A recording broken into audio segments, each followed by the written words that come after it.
Class 10th आपका सब part history chapter the rise of nationalism in Europe page number 5। क्योंकि last video में मैंने आपको पेज नंबर 4 और 5 को एक्सप्लेन किया था, 5 से थोड़ा सा कनेक्ट करते हुए तब आगे बढ़ते हैं। When the news of events in France reach the different cities of Europe, यानी कि जब फ्रांस में होने वाली जो गतिविधियाँ थीं उनकी खबर फ्रांस यूरोप के अन्य शहरों में पहुंची। Students and other members of educated middle class begin setting up Jacobian clubs. जैसा कि पिछले वीडियो में भी हमने आपको बताया था कि इस समय यूरोप के विद्यार्थी वर्ग के लोग, अन्य सदस्य, शिक्षित मध्यम वर्गीय जो लोग थे, वे सभी जो थे उन्होंने मिलकर क्या किया कि जैकोबिन्स क्लब की स्थापना की। और जैकोबिन क्लब की स्थापना जो है वो सेंट जैकब नाम के एक व्यक्ति रहे, स्कॉलर, जिन्होंने की थी और पेरिस में इसकी स्थापना की गई थी। तो इस तरह से ये जैकोबिन क्लब कहलाया। There activities and campaigns prepared the way for the French armies, यानी इसमें जो एक्टिविटीज़ और अभियान जो चलाए गए उनकी तैयारी करने में फ्रांस की सेना ने भी हाथ बटाया। Which moved into Holland, Belgium, Switzerland and much of Italy in the 1790s। और इस प्रकार से ये जो अभियान थे ये अन्य पड़ोसी देशों में भी फैल गए। When the outbreak of revolutionary wars, लेकिन क्या हुआ कि यहाँ पर जो क्रांतिकारी झड़पें, लड़ाइयाँ जो हो रही थी वे जो थे वो रुक गए थे। The French armies begin to carry the idea of nationalism abroad. अब फ्रांस की जो सेना थी उसने भी राष्ट्रवाद का जो विचार था उस पर बातचीत करना प्रारंभ कर दिया था। अब हम फॉर्मली पेज नंबर 6 पर आते हैं।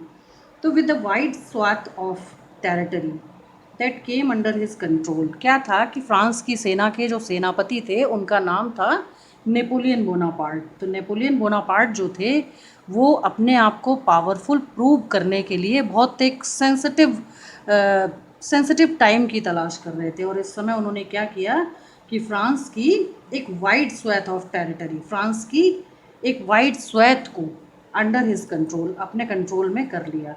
और अंडर हिज कंट्रोल करने के लिए उन्होंने क्या किया कि यहाँ पर एक नया वर्ड जो है आपके लिए वो आया, वो है वाइड स्वैथ। वाइड मीन्स तो बड़ा होता ही है, स्वैथ जो है उसकी स्पेलिंग है SWATHE। और SWATHE स्वैथ की जो हिंदी मीनिंग है वो है किसी वस्तु की चौड़ी पट्टी या टुकड़ा, यानी फ्रांस की एक चौड़ी पट्टी या टुकड़े पर उन्होंने अपना अधिकार कर लिया था। और एक सिमिलर अगर हम इंग्लिश में मीनिंग देखें तो ये होगा a large strip of area of something. तो इस तरह से उन्होंने फ्रांस के एक चौड़े टुकड़े पर अपना आधिपत्य जमा लिया था, अपने आप को पावरफुल प्रूव करने के लिए। तो Napoleon set about introducing many of the reforms. Napoleon जब वहाँ सत्ता में आए तो बहुत सारे रिफॉर्म्स के साथ आए और रिफॉर्म्स से लोगों को इंट्रोड्यूस कराया। रिफॉर्म्स मीन्स होता सुधार।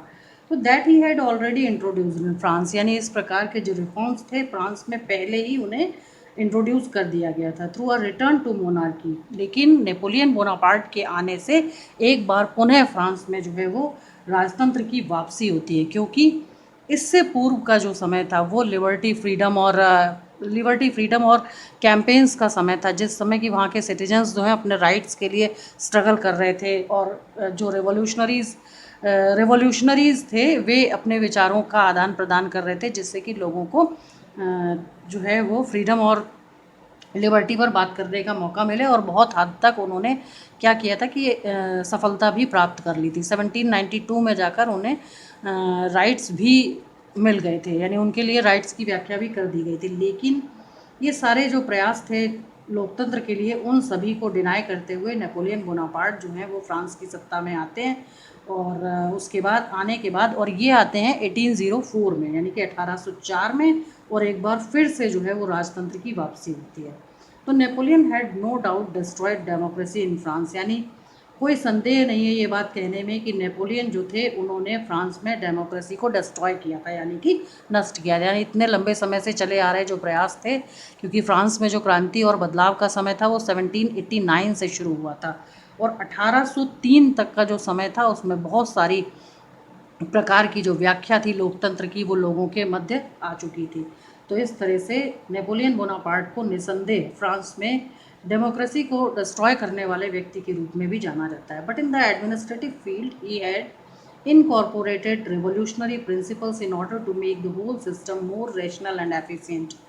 हालांकि नेपोलियन बोनापार्ट जो थे उन्होंने प्रशासनिक क्षेत्र में क्रांतिकारी सैद्धांतिक जो सुधार थे उनको इनकॉर्पोरेटेड मीन्स शामिल किया, और शामिल करते हुए जो होल सिस्टम जो था जो बनाया उन्होंने वो पूरी तरह से एफिशिएंट था, यानी कि पर्याप्त था। लेकिन उसमें भी दो तरह के लोग फ्रांस में, यानी दो तरह की विचारधाराएं हो गई। एक जो नेपोलियन बोनापार्ट के द्वारा लाए गए रिफॉर्म्स से काफ़ी खुश थे, उनके द्वारा दी गई जो फ्रीडम थी उससे खुश थे, और एक वर्ग वो था जो इससे नाखुश थे। तो इस प्रकार से कुछ लोगों ने उसका स्वागत किया और कुछ ने इसको नापसंद कर दिया। तो द सिविल कोड ऑफ 1804 1804 में उन्होंने वहाँ पर अपने आप को सम्राट घोषित किया था, और उसके बाद जो नागरिकों के लिए वो कोड ऑफ कंडक्ट लेके आए वो सिविल कोड कहलाया। और सिविल कोड क्यों कहते हैं इसे, क्योंकि ये फ्रांस के सिविलियंस के लिए लागू हुआ है, इसलिए इसको सिविल कोड कहते हैं, usually known as Napoleonic code, यानी कि इसका जो अन्य नाम है वो नेपोलियनिक कोड भी है। तो नेपोलियनिक कोड के नाम से इसे इसलिए जाना जाता है क्योंकि नेपोलियन बोनापार्ट ने इंट्रोड्यूस कराया था इसे, इसलिए उनके नाम के बेसिस पर। तो day away with all privileges based on birth, Napoleonic code में सबसे पहले क्या किया गया था कि बाय बर्थ क्लैरिजी और नोबेलिटी, यानी कि first state and second state को जो सुविधाएं दी जाती थी सबसे पहले उन्होंने उसको डिड अवे कर दिया, ख़त्म कर दिया। Established equality before the law, उसके बाद एक नया उन्होंने जो उनका रिफॉर्म था वो था कि अब कानून की नज़र में सभी लोग समान थे, यानी कि स्टेट वाइज जो वहाँ सोसाइटी को डिवाइड किया गया था, अब वो चीज़ जो थी वो सर्वमान्य ढंग से उसे हटा दिया गया था, और अब कानून की नज़र में सभी लोग समान थे। And secured the right to property, तथा इससे पूर्व की व्यवस्था में क्या था कि प्रॉपर्टी खरीदने के राइट्स जो थे ओनली टू स्टेट्स, यानी first state and second state को थे, उन राइट्स को भी सिक्योर किया। साथ ही जो थर्ड स्टेट के लोग थे उनको भी सिक्योर करते हुए राइट टू प्रॉपर्टी जो था वो प्रोवाइड किया। This code was exported to the region under French control, यानी अब क्या हुआ कि इस कोड का इस्तेमाल, यानी जो कोड ऑफ कंडक्ट वो लेकर आए थे फ्रांसीसी नियंत्रित जो क्षेत्र, यानी विभिन्न उनके प्रांत थे, उनमें भी इसे भेज दिया गया, या इसके बारे में एक्सप्लेनेशन दे दिया गया। In the Dutch Republic, in Switzerland, in Italy and Germany, ये सभी जो थे वे फ्रांस के बनाए हुए कुछ नियमों का अनुकूलन कर रहे थे, अनुकरण कर रहे थे। नेपोलियन सिंप्लीफाइड एडमिनिस्ट्रेटिव डिविजन्स, अब नेपोलियन का अगला कदम क्या था कि उन्होंने जो प्रशासनिक वर्गीकरण था उसे और अधिक सिंपल बना दिया था। एबॉलिश द फेडरल सिस्टम, यानी कि पूर्ववत चला आ रहा जो सामंती, फेडरल सिस्टम का मतलब सामंती व्यवस्था, जो राजशाही व्यवस्था थी उसको एबॉलिश कर दिया। एबॉलिश का मतलब होता है समाप्त करना, तो जो सामंती व्यवस्था थी उसे समाप्त किया। And freed peasant from serfdom and manorial dues, तथा उन्होंने क्या किया कि एक अच्छा और सराहनीय कदम उठाते हुए जो किसान वर्ग के लोग थे वहाँ पर उन्हें सर्फडम, सर्फडम की स्पेलिंग है SERFDOM, सर्फडम मीन्स होता है दासत्व, क्योंकि थर्ड स्टेट के लोग जो थे वो कहीं ना कहीं दास की तरह या गुलाम बनाकर रखे जाते थे एक तरह से, तो उन सभी को दासत्व से मुक्त कर दिया था। एंड मैनोरियल ड्यूज, और जागीरदार, यानी कि जो राजा होते थे जिनको टिथे और टेल नाम के डायरेक्ट और इनडायरेक्ट टैक्सेस देने होते थे, उन मैनोरियल ड्यूज से भी उनको मुक्त कर दिया। तो ये एक अच्छा और एप्रिसिएबल उनका स्टेप था जो कि वहाँ पर स्वागत जिसका किया गया। इन द टाउन्स टू, तथा जो फ्रांस के अन्य कस्बे थे वहाँ पर भी कुछ सुधार किए गए। गिल्ड रिस्ट्रिक्शंस वर रिमूव्ड, यहाँ पर लगाए गए जो प्रतिबंध थे उन्हें भी समाप्त कर दिया गया। और फिर उसके बाद डेवलपमेंटल जो प्रोजेक्ट्स के रूप में Napoleon Bonaparte transport and communication system were improved, उन्होंने क्या किया कि अपनी जो विकास की परियोजनाएं थी उनकी तहत वहाँ के यातायात व्यवस्था तथा संचार के साधनों को इम्प्रूव किया, जिससे कि यूरोप के दूसरे देशों तक आसानी से पहुँचा जा सके। तो पीजेंट्स, आर्टिशंस, यानी पीजेंट किसान, आर्टिशंस मीन्स शिल्पकार, workers and new businessman enjoyed a new found freedom, यानी कि ये सभी वर्ग के लोग जो थे वो नेपोलियन बोनापार्ट के द्वारा लाए गए सिविल कोड ऑफ 1804 से आश्वस्त थे, खुश थे और उन्हें मिली हुई जो नई आज़ादी थी उसको एंजॉय कर रहे थे। Businessman and small scale producers of goods, यानी कि जो बिजनेसमैन थे यहाँ पर, जो व्यापारी वर्ग के लोग थे, जो छोटे पैमाने के उत्पादक थे, वे सभी जो हैं वे इस नव आज़ादी से प्रसन्न थे। In particular begin to realise that uniform laws, क्यों खुश थे? क्योंकि अब वो रियलाइज़ कर रहे थे कि सभी के लिए जो लॉज हैं वो यूनिफॉर्म है, यानी सार्वभौमिक रूप से एक से हैं, उनके साथ कोई पक्षपात नहीं किया जा रहा। स्टैंडर्डाइज्ड वेट एंड मेजर्स, यानी कि उन्होंने क्या किया था कि फ्रांस में चली आ रही जो पुरानी नापतोल प्रणाली थी उसको भी वहाँ पर प्रमाणिक रूप से नया रूप दिया। And a common national currency, और उन्होंने कहा कि पूरे फ्रांस में जो करेंसी है वो कॉमन होनी चाहिए, क्योंकि उस समय फ्रांस के अलग अलग हिस्सों में अलग अलग करेंसीज़ का प्रचलन था, तो जिसके कारण कि व्यापार करने में काफ़ी दिक्कत होती थी, तो उन्होंने कॉमन नेशनल करेंसी के बारे में भी बात की। फिर बाद में अभी आगे आएगा कि लगभग 29 करेंसीज़ थी जो वहाँ पर उस समय एक्सिस्टेंस में थी, बाद में उनको कम करके 1-2 कर दिया गया था, जिससे कि व्यापार करना काफ़ी आसान हो गया। तो would facilitate the movement and exchange of goods and capital from one region to another, यानी इस प्रकार से जैसे कॉमन नेशनल करेंसी को लोगों ने एक्सेप्ट किया तो उससे एक नई सुविधा वहाँ पर आई कि जिससे कि जो व्यापारिक वस्तुओं का लेन देन था और जो पूंजी का लेन देन था एक प्रदेश से दूसरे प्रदेश में, वो काफ़ी आसान हो गया था। हाउएवर इन एरियाज कॉन्कर्ड, यानी हालांकि उन्होंने यूरोप के एक बहुत बड़े हिस्से पर विजय प्राप्त की थी, the reaction of the local populations to French rule were mixed. तो यूरोप के एक बहुत बड़े हिस्से पर जब उन्होंने विजय प्राप्त कर ली थी तो क्या हुआ कि वहाँ की जो लोकल पॉपुलेशंस थी, यानी यूरोप के जो अन्यत्र देशों में रहने वाले जो स्थानीय लोग थे, उन सभी का जो रिएक्शन था फ्रांसीसी रूल के प्रति वो काफ़ी मिक्स्ड यानी मिश्रित रहा। कुछ लोगों ने इसका स्वागत किया और कुछ ने नहीं। तो initially in many places such as Holland, Switzerland as well as in certain cities like Brussels, Mainz, Milan and Warsaw, the French armies were welcomed as harbingers of liberty, यानी कि यूरोप के बहुत से स्थानों पर Holland, Switzerland as well as certain cities, यानी कुछ और निश्चित शहरों एज ब्रुसेल्स, यानी जो बेल्जियम की कैपिटल है आज एट प्रेजेंट, मेन्स, मिलान, वर्षा, ये सब जो थे वहाँ पर क्या किया गया कि नेपोलियन बोनापार्ट का जो विजय अभियान था और उससे मिलने वाली जो लोगों को आज़ादी थी उसके लिए वहाँ पर फ्रांसीसी आर्मी का जगह जगह पर स्वागत किया गया। और यहाँ पर एक नया वर्ड आया है, हार्बिंगर्स। हार्बिंगर्स का मतलब होता है कि उन्हें आज़ादी का अग्रदूत कहा गया, यानी कि उन्हें एक सुधारक के रूप में जो है वो इस्टेब्लिश किया गया। बट द इनिशियल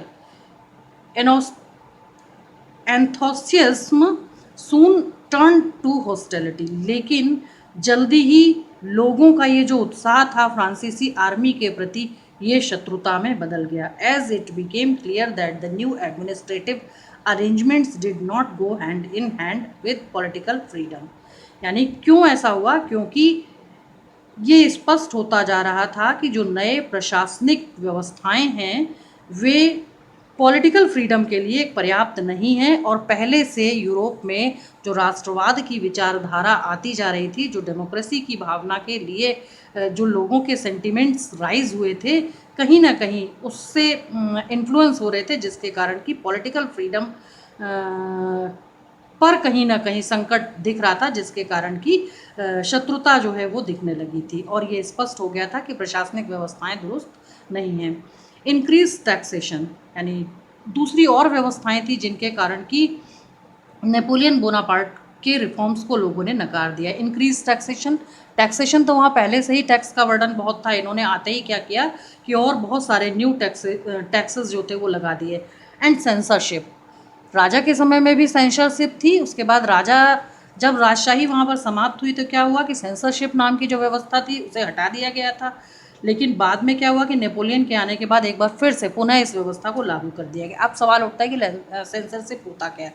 सेंसरशिप का मतलब था कि उस समय का मीडिया, आज जैसा नहीं लेकिन जितना भी सीमित मीडिया उस समय था, मीन्स की न्यूज़पेपर या जो भी लेख जर्नल्स जो भी थे या एसेज जिनके माध्यम से लोगों को जागरूक किया जाता था, उन सभी पर एक प्रतिबंध था कि जब तक फ्रांस का रूलर उनको यानी उसके पास अथॉरिटी थी कि जब तक वो उसको पास नहीं कर देता कि लोगों तक ये संदेश जाने चाहिए, जब तक कि वो प्रिंट नहीं किए जा सकते थे। तो इस तरह की जो प्रतिबंध की व्यवस्था थी उसे सेंसरशिप कहा गया। तो राजा के समय में भी सेंसरशिप थी और नेपोलियन ने भी वापस इस व्यवस्था को लागू किया, जो कि लोगों को पसंद नहीं आई। Forced conscription into the French armies.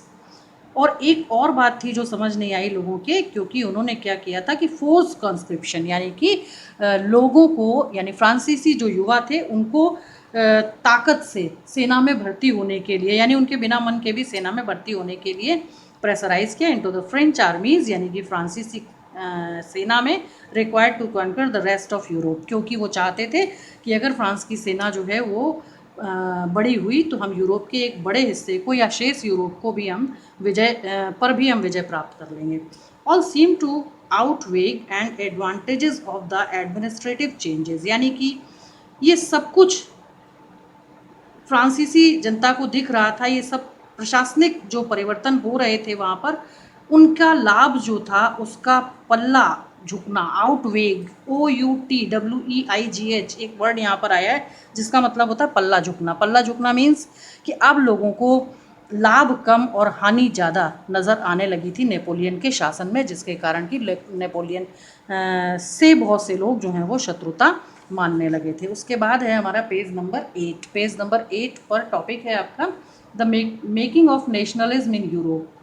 Making of nationalism in Europe का मतलब कि यूरोप में राष्ट्रवाद का बनना, यानी निर्माण। राष्ट्रवाद क्या होता है?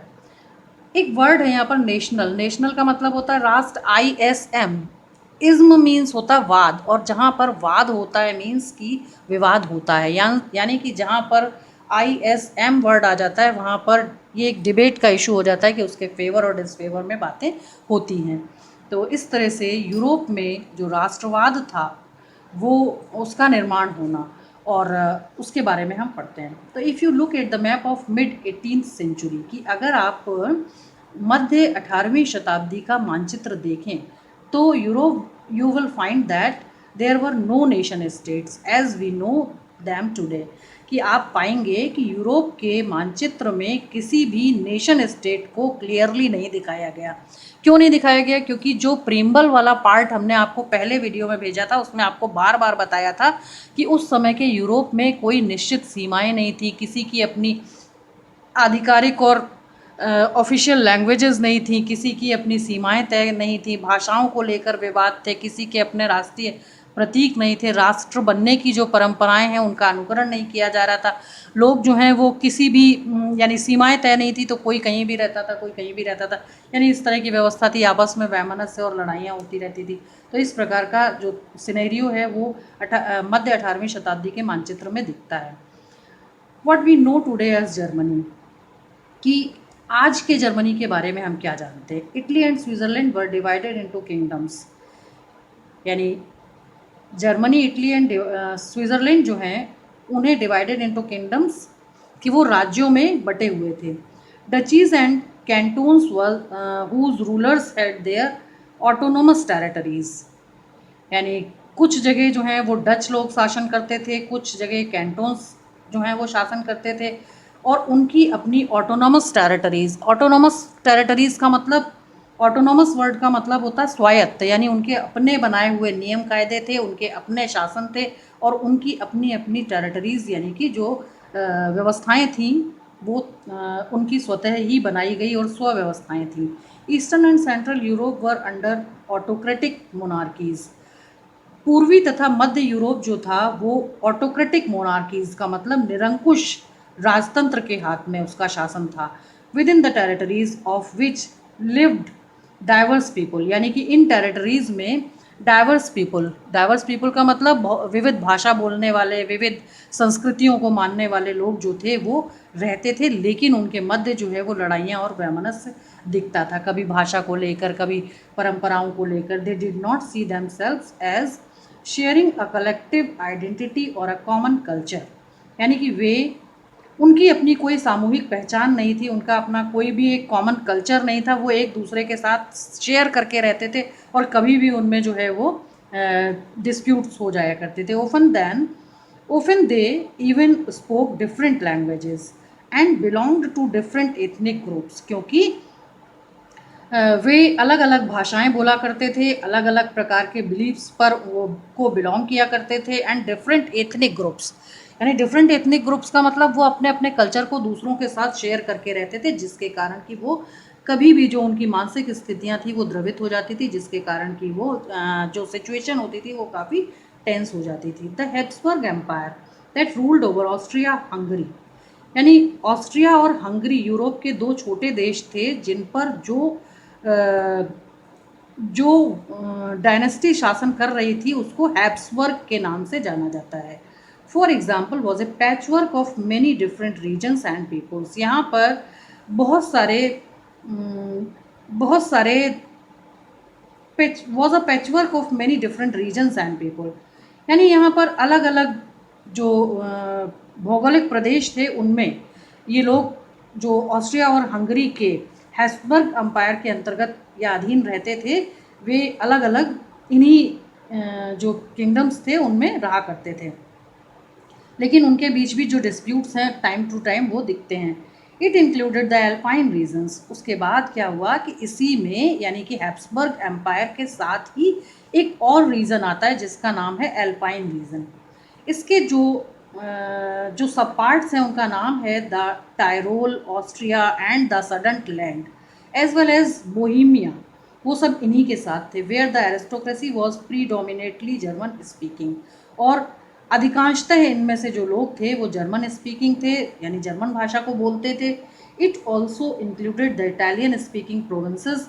इसके बाद क्या हुआ कि इसमें कुछ अन्य भाषा भाषी लोग भी जुड़े जो कि इटालियन स्पीकिंग प्रोविंसेस में रहते थे, यानी उन प्रांतों में रहते थे जो कि इटालियन भाषा को बोलते थे। ये कौन थे? ऑफ लोम्बार्डी एंड वेनेशिया, जो ये प्रोविंसेस थे उनमें इटालियन भाषा बोली जाती थी। इन हंगरी, हंगरी जो है यूरोप का एक छोटा सा देश है, उसकी कैपिटल का नाम है Budapest.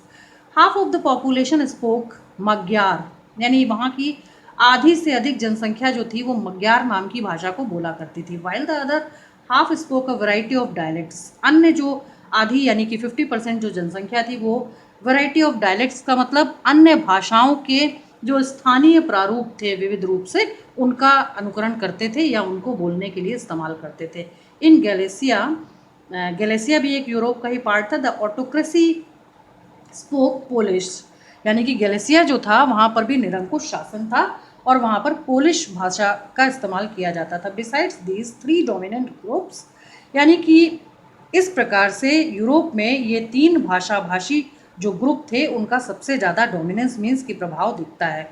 There also lived within the boundaries of the empire a mass of subject peasant peoples, यानी क्या हुआ कि there also lived within the boundaries of the empire, ये अपने अपने यानी एम्पायर की जो सीमाएं थी उनमें ही रहा करते थे। ए मास ऑफ सब्जेक्ट, लेकिन बड़े पैमाने पर इस तरह की जो घटनाएं थी यानी विविध भाषी लोगों के मध्य जो कॉन्फ्लिक्ट होते थे वे जो थे एक विषय बनते जा रहे थे। विषय बनते जा रहे थे मतलब कि लोग अपनी अपनी भाषा के वर्चस्व के कारण आपस में लड़ते रहते थे। तो peasant peoples, Bohemians and Slovaks, Bohemians and Slovaks to the north, यानी बोहेमियंस और स्लोवाक्स जो थे वो यूरोप के उत्तरी हिस्सों में बसते थे।